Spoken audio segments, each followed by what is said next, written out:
Welcome, ladies, gentlemen, and whatever degenerates also listening to this episode of Man Buns and Jesus. I didn't bother to check which episode we're on, but we're in season 3. We just finished a kind of mini series dealing with the new catechism, which if you listen to those episodes, you kind of heard a little bit about that. Before we jump into this episode, I do want to throw out there that there have been developments in that, and it turns out that some very um, Unsavory people. unsavory people Yeah. were pushing a lot of that. And if that's something that interests you, I know my congregation, once we get the green light from those in higher authority than us, will be putting out the official letter that our synodical president has penned regarding that. We're not going to talk about it any more than that, but just there is a little bit more to it. And if you're interested in hearing about that, I guess make sure you're connected with your church, because I'm sure it'll come up. In any case, that's not what we're talking about today. Although, now that I think about it, it could end up being something we talk about today. Uh, we're continuing our walk through First Corinthians, and specifically, we're going to look at the first 11 verses of First Corinthians 6, which reads this way. It says, "When one of you has a grievance against another, does he dare go to law before the unrighteous instead of the saints? Or do you not know that the saints will judge the world? And if the world is to be judged by you, are you incompetent to try trivial cases? Do you not know that we are to judge angels? How much more then matters pertaining to this life? So if you have such cases, why do you lay them before those who have no standing in the church? I say this to your shame. Can it be that there is no one among you wise enough to settle a dispute between the brothers? When a brother goes to law against brother, and that before unbelievers, to have lawsuits at all with one another is already a defeat for you. Why not rather suffer wrong? Why not rather be defrauded? But you yourselves wrong and defraud even your own brothers. Or do you not know that the unrighteous will not inherit the kingdom of God? Do not be deceived. Neither the sexually immoral, nor idolaters, nor adulterers, nor men who practice homosexuality, nor thieves, nor the greedy, nor drunkards, nor revilers, nor swindlers will inherit the kingdom of God. And such were some of you. But you were washed, you were sanctified, you were justified in the name of the Lord Jesus Christ and by the Spirit of our God." And that's our text for today. So Ben, where are we going with this? So if you look in an ESV Bible, you'll notice that the uh, heading for that section, the very inspired heading for that section, is that's a joke, by the way. The headings are not inspired. Um, the heading for this section is entitled Lawsuits Against Believers. And with us today, we have another pastor from my circuit, Pastor Paul Unland from the very confusingly named St. Trinity Lutheran Church in Clarkston, Michigan. Uh, Paul has Apologies to the, all the saints at St. Trinity yeah, I for mean, Ben bagging on your church name. I'm sure your people are saints. I've met a number of them, but the name was mistranslated. So, yeah. Yeah, no, Anyway, there's actually two stories. One is the mistranslation story, that instead of being translated as Holy Trinity out of the German, it was Saint Trinity. The other is that sometime after the turn of the 1900s, Saint John and a Trinity Lutheran Church merged and became Saint Trinity. The reality, nobody knows. Even the church fathers who have been there the longest, nobody knows where exactly it came from. So I have a feeling it's a little bit of both. nice. Anyway, so very confusingly named Saint Trinity. Paul has the fortune or misfortune of being rather experienced in the world of seeing how congregations are impacted by lawsuits. His previous congregation to this one dealt with some litigation surrounding, I believe it was a school teacher, correct? Yes. That rose to fairly high ranking. I'll let you figure out, or I'll let you disclose as much as you want to about that case. And he's also served kind of as a um, brother pastor and mentor as uh, other people close-ish to him have dealt with some litigation. And we wanted to have him on today to talk about what he's seen, what he's experienced, and just kind of give us a lowdown of what does this do to a congregation. So let's start there, and then we'll kind of riff from there. What's your biggest takeaway on how these kinds of things impact the congregation? Um, it's brutal for the congregation. It's absolutely brutal. So I can give some background. So I was the senior pastor at Hosanna Tabor Lutheran Church in Redford, Michigan, which, yes, it went to the United States Supreme Court. The events that happened actually predated me by about 2 to 3 years. They took place over the end of the 2005 school year and into the 2006 school year. I didn't arrive there until 2008. So I wasn't there for the events that led up to it. In fact, I didn't even know about the lawsuit till I'd been there about 4 months. So yeah, that was fun. But it was, it's all the deeper I'm going to go into that one. But Surprise, we're in the Supreme Court. Yeah, no, it was at a church council meeting. Oh, and the lawyer came to update this, the council on this lawsuit that was in process, and I'm like, what lawsuit? So, yeah, that was fun. That wasn't in the call document. No, it was not in the call documents. It was not in the call documents. And let me tell you, when I took the call to St. Trinity, it was one of the things I asked. There's no outstanding litigation, is there? And I was reassured no. But the outcome was brutal for the congregation. It tore apart the congregation. Some wanted to bury their heads in the sand like nothing was going on. Others predictably split down two sides, and then yet others, they left. They didn't want to be a part of the headache, of the hassle, and so they left. Some left, as far as I know, the Missouri Synod altogether. Others just transferred to other churches. And it was a heavy weight over the first 4 years of my ministry, because it wasn't until I think it was January of 2012 that a unanimous decision came down. And we all know how rare it is for the Supreme Court to have a unanimous decision on anything, but the relief was quite palpable, and finally felt like we could actually get to work in doing the work that we were called to do. So I think based on that, I mean, obviously these things are going to have a huge impact. But as you kind of watched your congregation splinter, maybe is a good word for it, at least, cracks were showing, there were factions, there was loss of people, there was a lot of distrust, and people were leaving because of that and all those kinds of things. What kind of things pastorally were you seeing and experiencing that people were really struggling with as a community? Because I mean, you saw the end result of it, but like how did it impact people's faith walk and lives together? That was pretty widely varied. The other piece that was exceedingly challenging for me was that this was my first call out of seminary, walking into that. So I'm a second career pastor. And one of the things they don't teach you in seminary is how to read, 50-page legal briefs. Because I got to do all of that fun stuff. I got to learn how to be a pastor, and how to pastor a congregation in the midst of the brokenness of this lawsuit. And so that was, it is a lot of challenging bits and pieces coming along. Wherever I could, I just came alongside the people, the members, the flock, and reassured them, comforted them as I could. And those who couldn't be around for the brokenness anymore, I gave them my blessing at least as they were transferring to another congregation.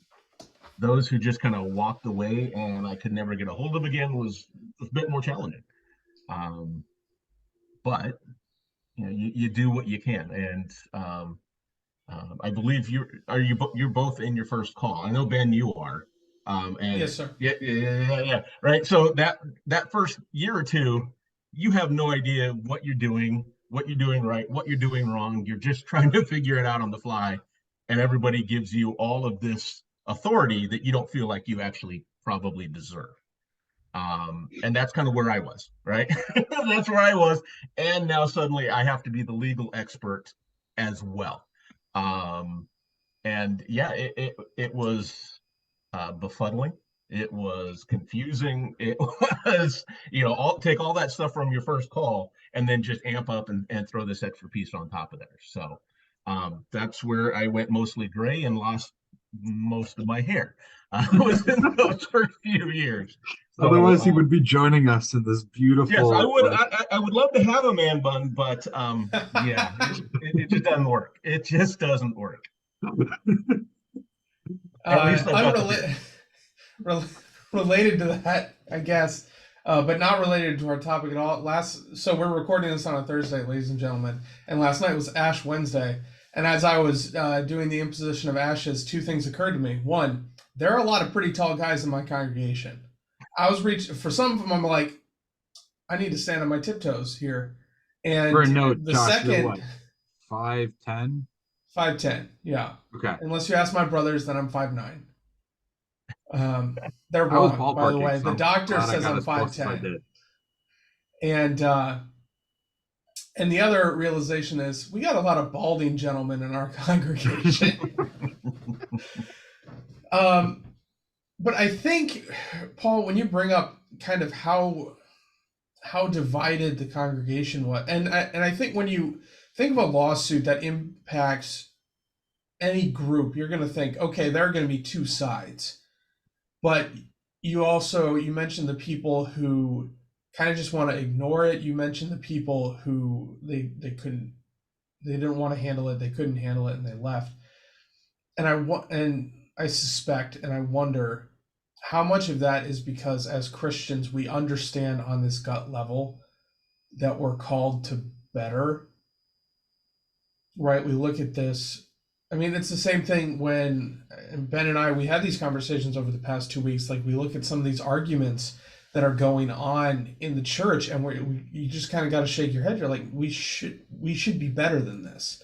We shouldn't be arguing and interacting with each other in this way, especially given so much of it starts over such trivial things. And something that came up in our counseling classes all the time is this idea that conflict tends to snowball. So you start with what should be a pretty easily resolved issue, but for whatever reason it goes unresolved and it gets bigger and bigger and bigger, and then you end up in the Supreme Court.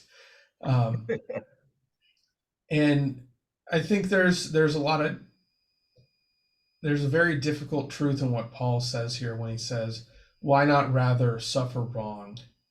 Why not rather be defrauded? Because, I mean, that's what he's challenging. Is like, if we're in a community and you have an issue with someone, there does reach that point where you say, my love for you and my love for this community kind of is going over and above my care for getting justice for myself. Yeah. And just a quick, like, if you're sitting there thinking, like, yeah, you can say that and that's great, not you specifically, Paul or Ben, like someone listening to this. If you're sitting there thinking, like, oh, that's nice for you to say in theory, like, wait until you hit reality, young buck. That reality hit. So right before we moved out to California from St. Louis, I got rear-ended. And it wasn't like, oh, there's a dent in the bumper. It was like I was afraid they were going to total my car because of how much the trunk was caved in. It ended up being close to $6,000 in damage. And I got rear-ended, clearly not my fault, which, the police officer, the insurance companies all acknowledged that right away.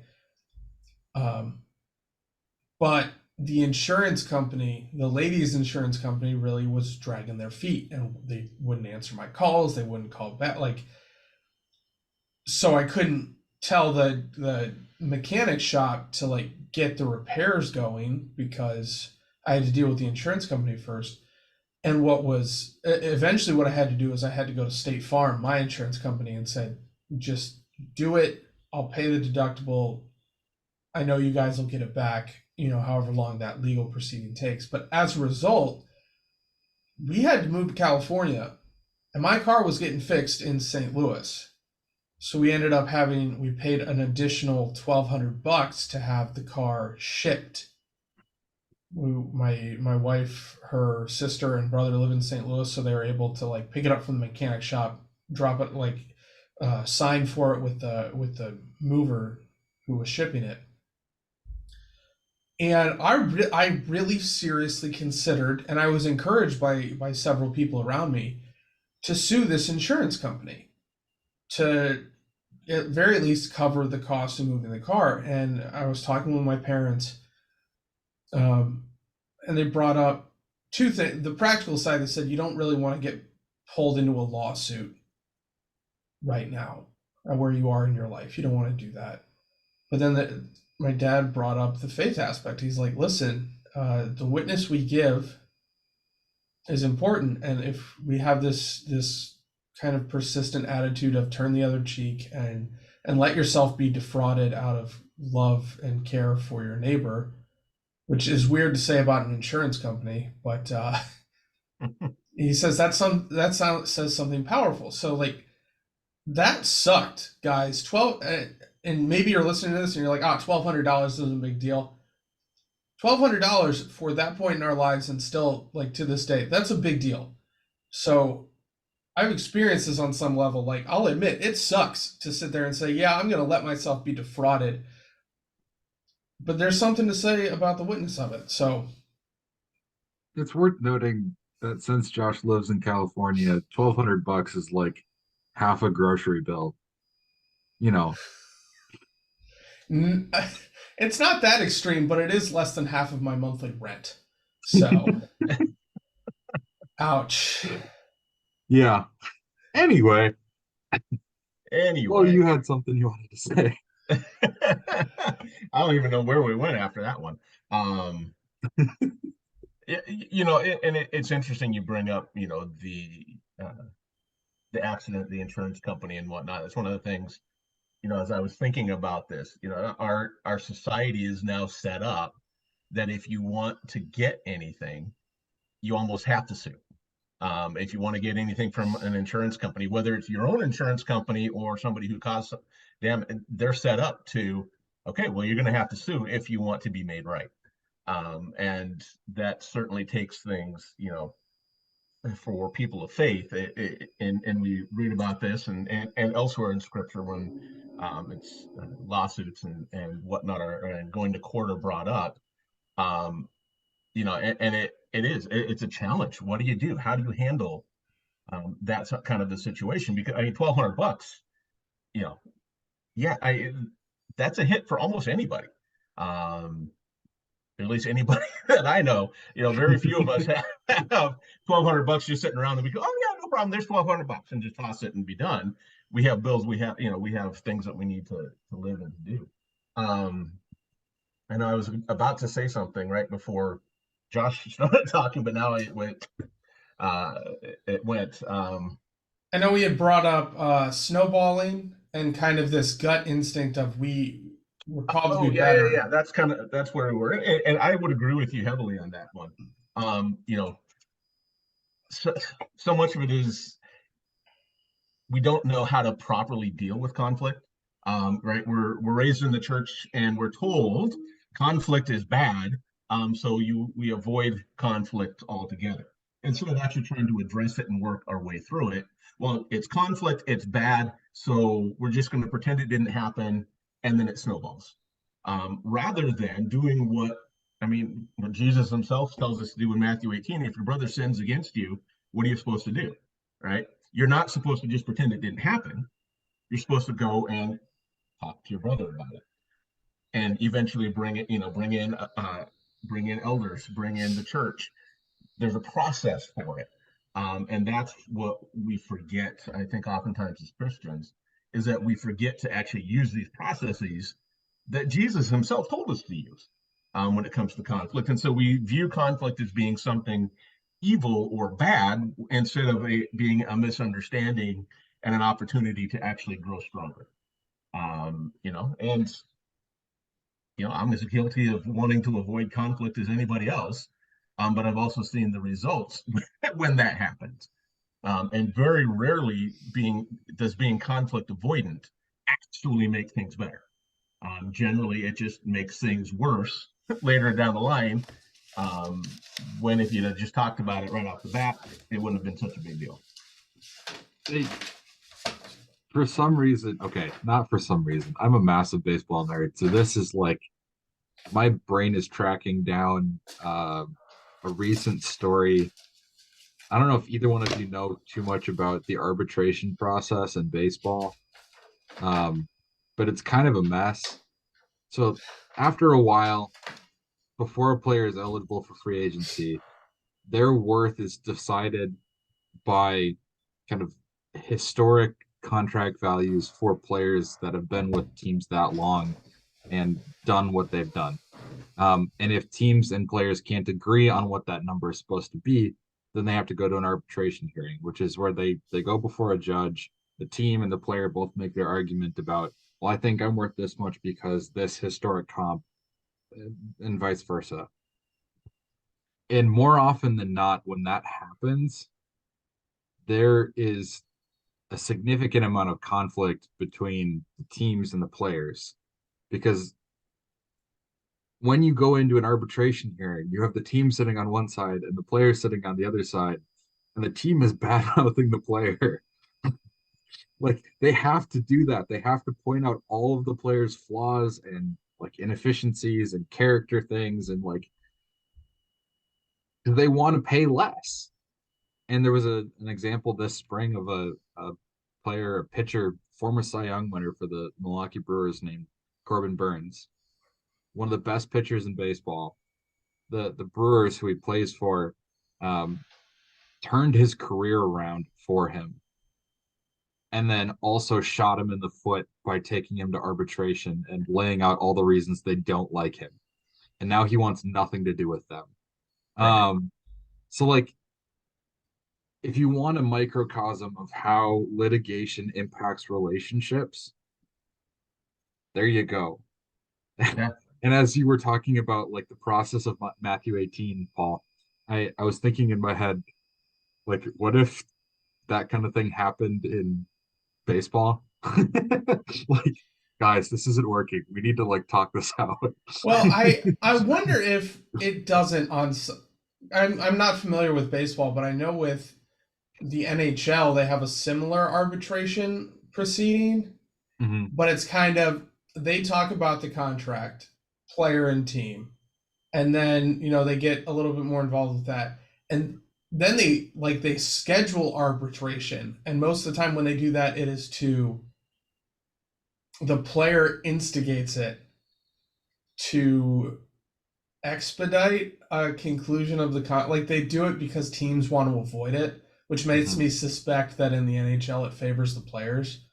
But there's got to be some like escalation that results. I can't Yeah. fathom I mean, managers saying yes, I would love to do that. Let's go there and do that. there are definitely teams that do more of that like discussion beforehand. But there are some teams where if they can't come to an agreement with the player before there's a deadline in the fall, where if they don't, they'll just file what they're going to file for arbitration, and they'll go to a hearing no matter what. And like, you would not be surprised if I told you what teams are involved in that kind of practice. Like the New York Yankees, who just don't care because they're the Yankees and they can get away with whatever they want. But You sound salty about that, Ben. I mean, Just a little not bit. really. I just hate the Yankees. I think that's pretty clear. Anyway, all of that is to say, I think it'd be interesting to see and to hear some of the conversations in some of these rooms and just kind of get a sense for what this kind of legal proceeding can do to a relationship. Because like we see the after effects of these things. Paul's seen the after effects in the congregation. Like we can see it in the news in some cases. but we don't always necessarily see the nitty-gritty unless you're like, I don't know, watching Judge Judy and watching a family fight over like a $500 repair bill. Side note, those are scripted. I had a Yeah. teacher in high school who was an actor on one of those judge shows, which was nuts because like it aired, so all of his students saw him fake arguing with his wife over the smell of his feet on TV. Okay, great. And I'm like, that was an interesting choice for you to. Yeah. Yeah. And so something that I think you're touching on, Ben, and that you brought up, Paul, was this reality that this isn't just a part of the church or like these big entities. This is a relational thing. And there's a danger to kind of just ignoring and not dealing with issues, which reminded me of, and I don't know if I have the copyright to actually show this, but if you're watching the video, I have this pamphlet published by. Does it anyway. It's the Ambassadors of Reconciliation, so I hope they won't sue me because that's kind of antithetical to their. But so they have this divided into different ways you can respond to conflict, and we can call it conflict or disagreements or sin between people, like whatever label you want to slap on it. But they divide it into three, and on one end, and Paul, you were talking about this, are escape responses. And this is when people are more interested in avoiding unpleasant people or situations than actually in resolving the issues. And you have denial, which is just, we're going to ignore the problem. We're going to pretend it doesn't exist. Right. You have flight, which is escaping. So that would kind of be in your situation, Paul, the people who left. And then the extreme is suicide. Like you don't want to deal with a conflict so badly that you take your own life. And then on the other side, you have attack responses. On the other extreme, you have assault, whether it's a verbal or a physical assault. Litigation is on this attack response where you're like, I'm going to take this to the court and get my pound of flesh. And then the other extreme is murder. You say, I have this conflict I really don't want to deal with. I'm not going to kill myself, though. I'm going to kill the other person. So that would be the other extreme. But what's fascinating is all of the peacemaking responses in the middle. And this is the Ambassadors of Reconciliation put these together for like, this is how we should deal with conflict. And it's also kind of a scale. So you have overlook, and there is a space for overlooking sin. And the distinction with, I shouldn't say it like that, overlooking a sin that has been perpetrated against you specifically. And the difference between that and denial is the presence of forgiveness. It's not that you're ignoring the conflict, it's you acknowledge it, you say, this isn't really worth making it bigger. I'm going to forgive this person and just move on. And that willingness to move on, to forgive, to not bring it up is what distinguishes it. You have reconciliation, which is the conversation that we've been talking about. There's negotiation, which you start with reconciliation, but then there are like actually issues you have to deal with. So negotiation kind of, we've taken care of the relationship, now we have to deal with these issues. Mediation is when you bring someone else into that. Arbitration is when you bring someone else into that and you say, we're going to live with whatever ruling you hand down. And then you have accountability, which is someone stepping in to maintain those kind of things. And if you need any of these services, contact Ambassadors of Reconciliation. There, that makes up for me using their material. I gave them a plug. There you go. Well, it's interesting, you brought up so there's the flight responses in various different levels, and then there's the attack responses in various different levels in the pamphlet there. And the worst of the attack, of course, is murder. And I find it interesting that in the Sermon on the Mount in chapter 5 of Matthew, Jesus, when he's talking about anger, right? You've heard it said about not murdering your brother. Well, you're not supposed to be angry, not supposed to be call him a fool. Well, that section ends about, if you've got anything against your brother, go and resolve it before you give your sacrifice at the altar. and including even while you're on your way to court, try and get everything resolved before you get there. And so, yeah, that whole murder piece as a part of this conflict resolution. I mean, Jesus was talking about it 2,000 years ago. And you've got that in between space on how you deal with things. And one of the definitions of forgiveness, it's not about saying everything was okay. It's, oh, I forgive you. It's fine. It's okay. It's not a big deal. Really, one of the definitions of forgiveness is letting go of your right, if you will, of being made right, letting go of your right to justice and giving that over to God. It's up to God now. That righteousness, that justice is in God's hands, and I've let go of it. And so that's then when sometimes maybe the conflict isn't enough to keep butting heads over and go, you know what? I'm going to forgive you. I'm handing it over to God. It doesn't mean it was right. It doesn't mean that you can keep doing that, but I'm not going to fight anymore. I'm handing it to God. Um, it came across an interesting post a week or so ago, talking about forgiveness, and it began with the idea of forgiveness as letting go of this claim to being made right. The next step is in reconciliation. Okay, we can actually talk to one another again, and then was eventually trust, right? And you have to work through those levels. You can't just necessarily jump, oh, right on to trust. Forgiving somebody does not mean that you're going to continue to be a doormat for them. And so there is these varying these steps that need to be taken, just like the steps in conflict resolution. There's steps in forgiveness as well, and reconciliation, and rebuilding those relationships. And quite frankly, if you jump right into a lawsuit, you have broken that. You've broken the opportunity for conflict resolution. You've broken the opportunity for forgiveness. And let's face it, how often do any two parties who go to court against one another, how often is that relationship ever restored to any? You talked about with the baseball arbitration, right? The pitcher now hates his team. Yeah. And he's not going to perform to the level that his team might want to. He's going to be pushing for a trade. He wants out of there now. He wants nothing to do with them.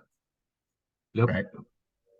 So they went from a very good, strong relationship, helping one another, to this relationship is broken over money. Right. Yeah. And the team bad mouthing him. He's not worth anything. Here's all of his problems. Right. Well, of course, if you think I'm that bad, why do I want to stay with you? Why do I want to stay in your presence? Yeah. And another more practical example might be, and this is maybe the one that is unfortunately the most common example of how courts are used within Christian relationships, is family court. Yeah. Divorces and custody battles and those kinds of things. Like, you watch the fallout from any of those, 99% of the time, those people aren't on speaking terms when that whole battle is over. And that was a unit that was a family. Oftentimes there was a marriage involved.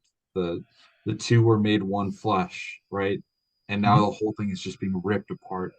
And when we have lawsuits within the church, we talk about the church as being a unified body. And they do much the same thing, where a lawsuit coming in and either inflaming or sparking conflict can just rip that body apart and really do a lot of damage.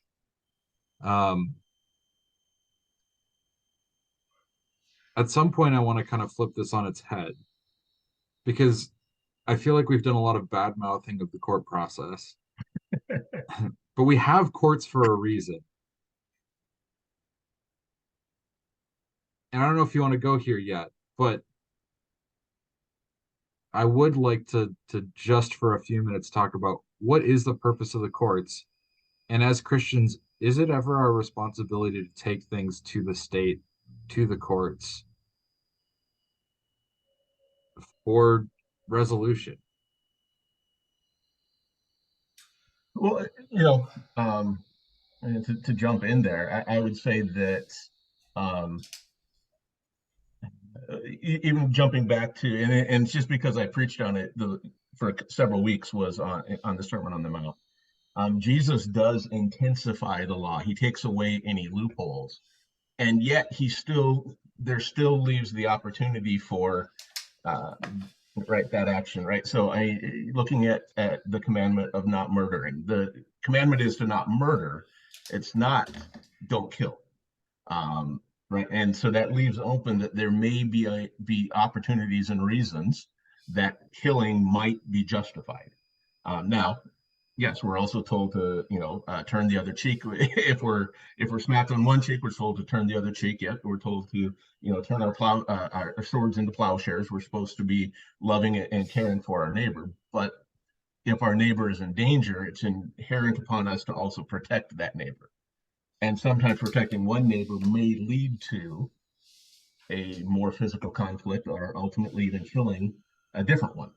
So that is still there. In talking about divorce, Jesus talks about, hey, you're not supposed to just divorce for no reason or just because you're tired of one another. He does leave open, okay, if your partner has committed adultery against you, that would be an allowable reason for divorce. It shouldn't be the first step, but it is a permissible piece for it. And I think the same then is ultimately true for the courts or lawsuits.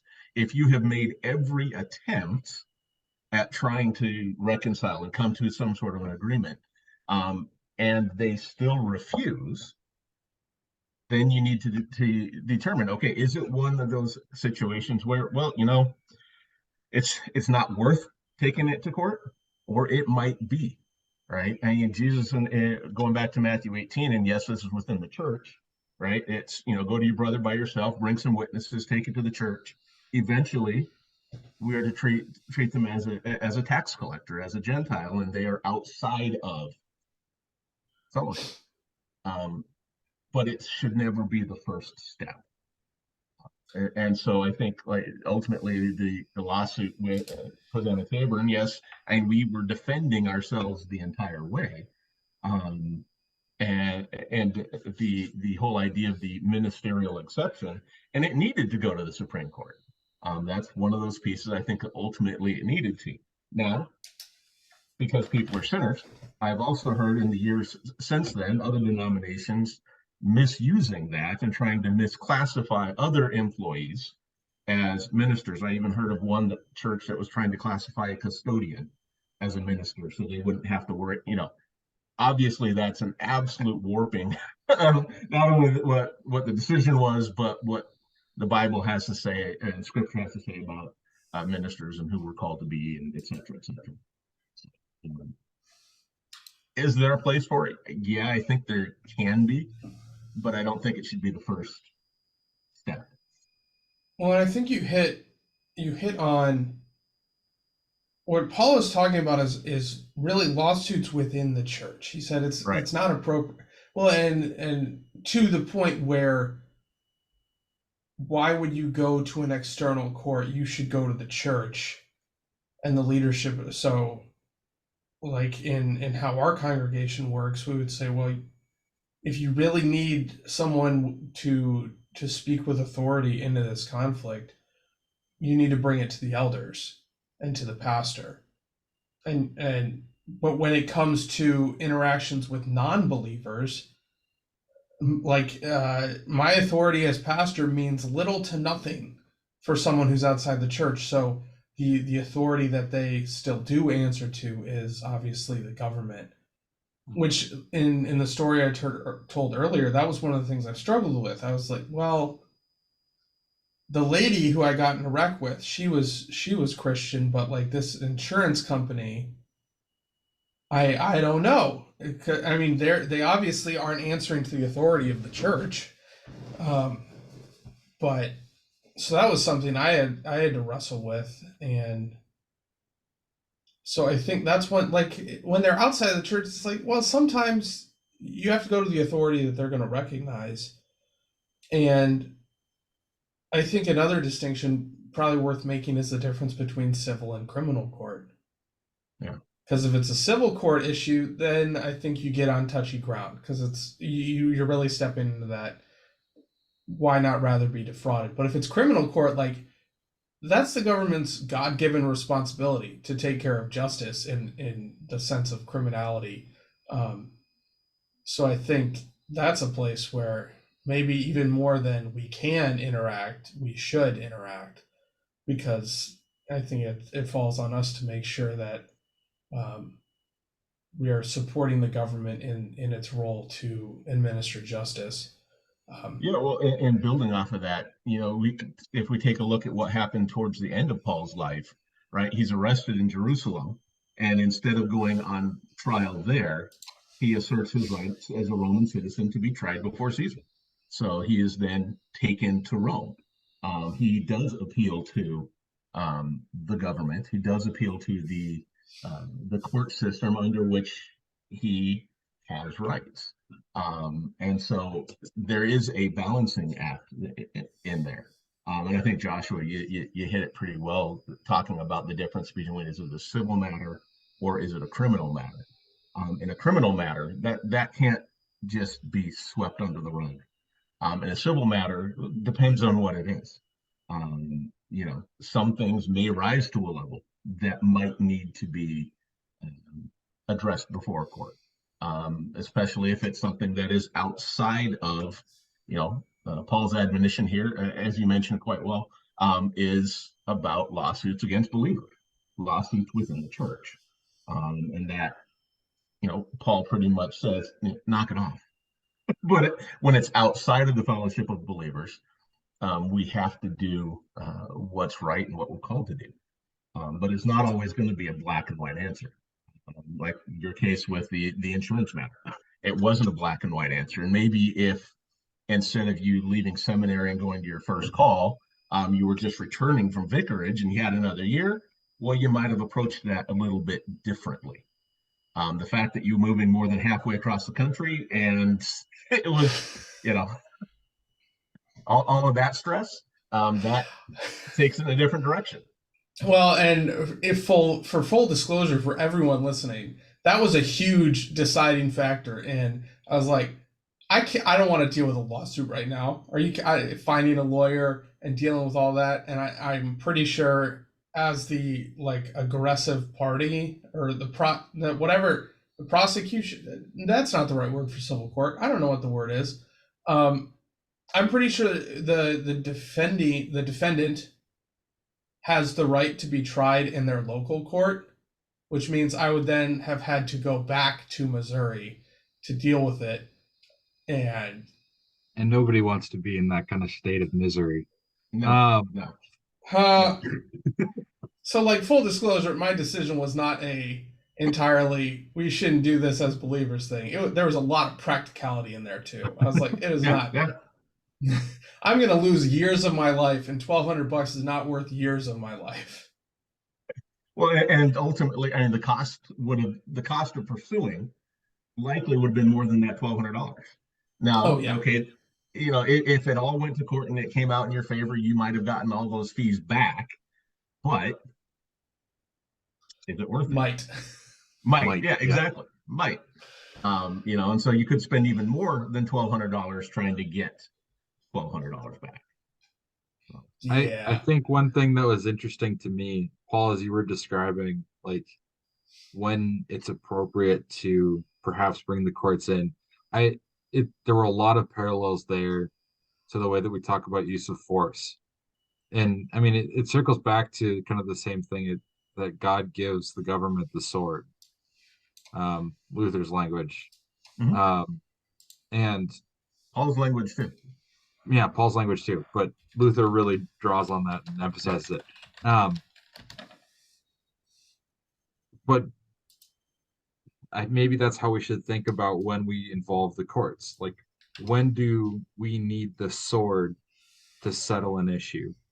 And I think kind of similar to use of force discussions, it's when it impacts the life and safety of your neighbor that you need to bring the courts in. Like, if there's a dispute in your church where somebody has so utterly defrauded somebody else that they are at risk of losing their home and living on the street, you might need to bring in the courts. Like, that person can't just suffer and be defrauded, because their life may be at risk if you let things play out the way that they have. Um, in the same way that if somebody was attacking somebody else and threatening to burn down their home, like, you wouldn't let them do that. You would stop them for the sake of the safety and life of your neighbor. Sometimes you have to use the sword.